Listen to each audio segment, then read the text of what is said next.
안녕하세요. 오늘의 사설을 읽어드립니다. 2020년 2월 5일 주요 사설 주제는요. 첫 번째, 신종 코로나 바이러스 감염증 우한 폐렴의 경제, 사회 영향. 아직도 신종 코로나에 대한 이야기가 주를 이루고 있고요.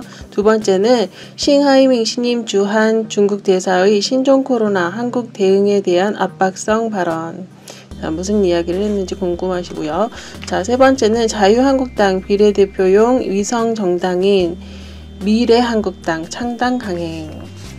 자, 이제 정치적인 거. 그리고 네 번째는 추미애 법무부 장관 신임 검사 임관식에서의 발언 등이 있습니다. 첫 번째 읽어드릴 사설은 경향신문 2020년 2월 4일에 올라온 거네요. 휴업 늘어나는 유치원, 학교, 부모 육아 대책 필요하다. 신종 코로나 바이러스 감염증 사태가 장기화하며 아이들 돌봄 문제가 대두되고 있다. 지역사회 감염 가능성에 대비해 휴업, 휴원을 하는 어린이집과 유치원 등이 늘어나면서 아이를 맡길 곳이 없는 맞벌이 부모 등이 발을 구르고 있는 상황이다. 교육부에 따르면 4일 현재 서울, 경기, 강원, 충남, 전북 등의 유치원과 초, 중, 고교 모두 400곳 가까이가 개학 연기 또는 휴업에 들어갔다. 유치원이 가장 많았고 이어 초등학교, 중학교, 고등학교, 특수학교 순이었다. 신종 코로나 확진자들이 이동 경로가 여러 곳 포함된 경기도와 전북 등지의 시설 휴업이 집중됐다. 지역에 따라선 수원과 부천 등 전체 유치원의 50-60% 이상이 휴업을 하는 곳도 있다. 이 중 혼자 집에 있을 수 없는 유치원생과 초등 저학년생의 경우는 특히 돌봄에 문제가 된다. 그러나 또 다른 돌봄시설로 보내는 것은 지역 내 감염에 대비한다는 취지와도 맞지 않다. 가정에서 부모 중 한 명이 돌보는 것이 최선이다. 사실 어린아이들 돌봄은 감염병뿐 아니라 연휴 기간이나 갑작스러운 휴원 사태 때면 늘 맞닥뜨리는 문제다. 차제에 설득력 있는 대책을 마련해야 한다. 이와 관련해 북유럽 국가들의 자녀 돌봄 휴가를 참고할 만하다. 이들 국가에서는 어린 자녀가 집에 있게 될 경우 부모도 함께 있는 것이 당연한 문화로 자리 잡았다. 대기 초등학생까지는 자녀 돌봄 유급 휴가를 허용한다. 한국에서도 올해부터 무급이지만 가족 돌봄 휴가 정책을 시행하고 있다. 가족의 질병이나 사고, 노령, 자녀의 양육을 목적으로 가족 돌봄 휴가를 하루 단위로 연간 최대 10일까지 사용할 수 있다. 법으로 보장된 권리니만큼 필요할 때 당당하게 사용하는 풍토가 확산되길 바란다. 자녀 돌봄이 회사할 만큼 아니 그보다 우선시해야 하는 일이라는 인식이 자리 잡게 되길 바란다. 신종 코로나 사태가 그 계기가 될 수 있다. 정부와 기업이 적극적으로 이를 사용하도록 앞장서 권장하고 필요할 경우 대체 인력 지원 방안 등도 마련해야 한다. 두 번째로 신임장 제정 전인 중국 대사의 부적절한 기자회견 입력. 싱하이밍 신임 주한 중국 대사가 어제 기자회견을 갖고 신종 코로나 바이러스 대응 조치와 관련 한국의 세계보건기구의 권고를 따를 것을 주문했다. 정부가 어제 0시를 기점으로 내린 후베이성 방문 외국인 입국 제한 조치가 교역과 이동 제한을 권고하지 않은 WHO의 방침에 어긋난 것임을 주장하며 유감의 뜻을 간접적으로 전달한 것이다. 이어 지금의 감염 확산 방지에 가장 관건적인 시기라면서 중국은 WHO의 요구보다 더 강력한 조치들을 취하고 있음을 강조했다.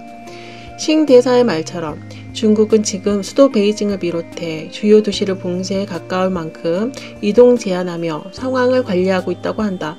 세계가 놀랄 정도로 WHO도 이를 인정했다지만 더 지켜볼 일이다. 당사국 중국도 이럴 텐데 주변국에 이에 발맞춰 WHO 공고보다 좀 더 강하게 상황을 관리하는 것이 무엇이 문제라는 건지 이해하기 어렵다.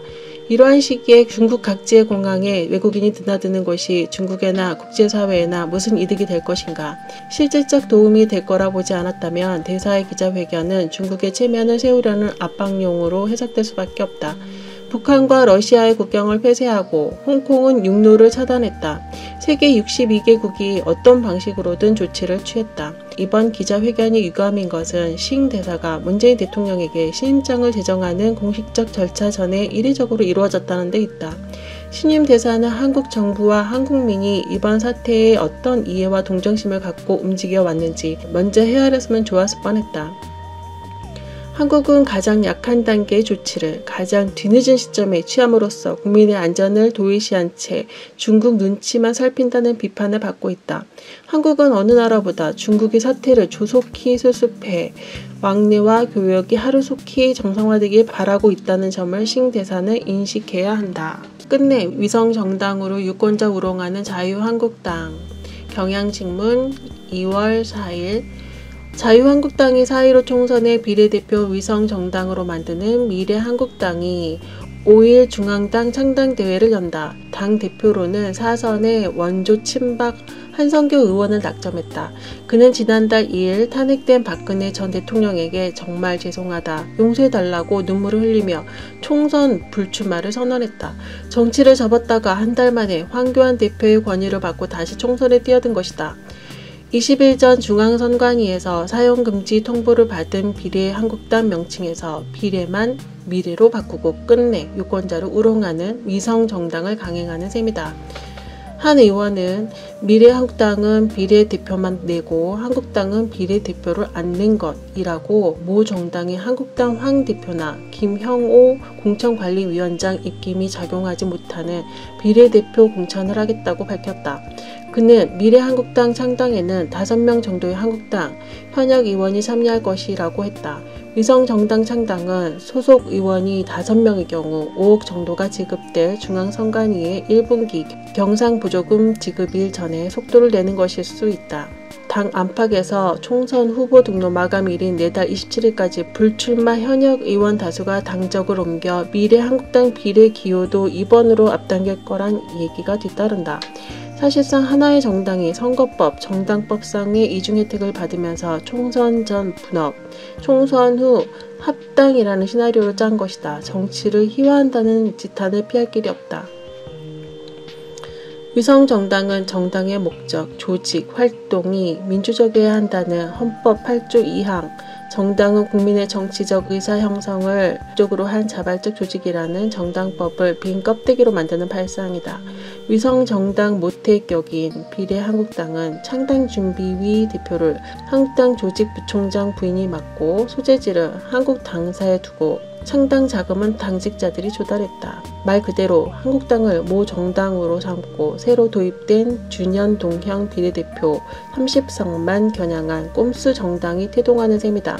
한 의원이 비례대표 선출 전권을 부여받았다고 한 것도 위성정당 관여나 선거운동을 금지한 선거법을 의식한 것일 테다. 편법, 반칙이라는 손가락질을 감수하고 아름아름 전국 선거를 치르겠다고 예고한 셈이다. 묘수라고 자처한 위성정당은 자칫 여론 회초리를 맞으면 한국당 지역구 출마자에게 역풍도 불 수 있다. 선관위도 민의를 왜곡하고 선거 개혁을 비웃는 위성정당의 엄격한 법의 잣대를 적용해야 한다. 이번엔 검사동 일체 출동, 법무부 검찰 확전 자제해야. 추미애 법무부 장관이 3일 신임 검사 임관식에서 검사동 일체 원칙은 사라졌지만 아직도 검사 조직에는 상명 하복의 문화가 뿌리 깊게 자리 잡고 있다며 여러분은 그것을 박차고 나가달라고 당부했다. 앞서 지난달 31일 윤석열 검찰총장이 검사 전출식에서 검찰은 검사동 일체 원칙에 입각해 운영되는 조직이라고 말한 데에 대한 반박으로 보인다. 파국 직전까지 치닫던 청와대, 법무부와 검찰 간 갈등의 불씨가 여전히 남아있다는 징조다. 검사동 일체 원칙은 검찰총장을 정점으로 상명하복의 관계에 따라 전국의 검사가 통일된 조직체로 움직이는 것을 의미한다.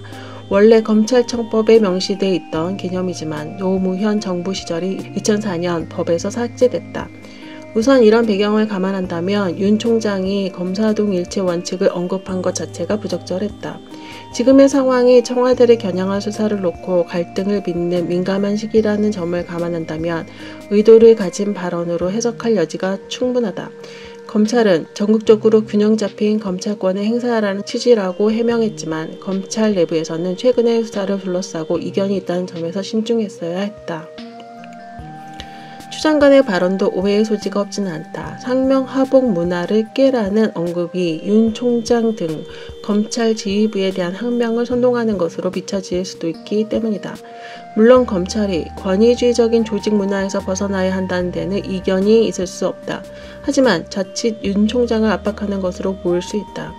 추 장관 취임 이후 검찰 인사와 정권 수사 등을 놓고 윤 총장과 충돌을 거듭해온 결과 그다지 여론의 지지를 받고 있다고 볼 수 없기 때문에 더욱 그렇다.